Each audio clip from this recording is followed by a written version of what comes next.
Kan vi prøve at spørge dem, hvad de helst vil have, eller om de vil have det. Prøv at sætte det tæt sammen, Asbjørn, sådan at de har mulighed for at skifte. Altså, han æder jo, hvad det skal være. Ja, han spiser, hvad det skal være. Og de vil gerne have det sidste. Prøv at flytte lidt, Asbjørn.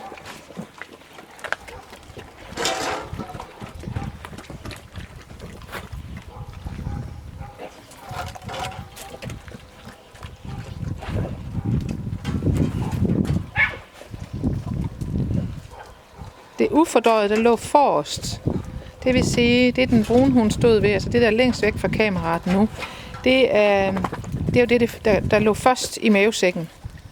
Det er simpelthen for tørt.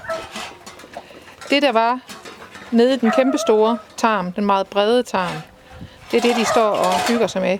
Altså nu spiser den brune labrador der altså alt. Og nu går der konkurrence i det her.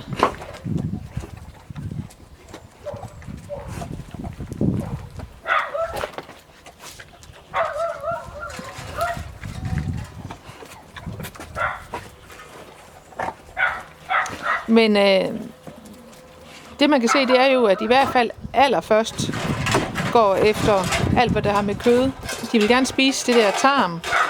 Det stykke tarm, der lå i 3. skål herfra.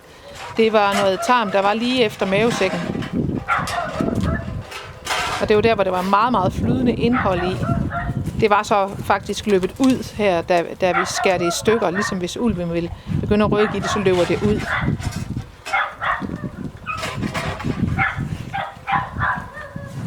Men det er i hvert fald tydeligt, at hvis det var et dyr, de havde slagtet, så ville de i hvert fald ikke stå efter at tage det grønne først. De ville altså gå efter kødet først.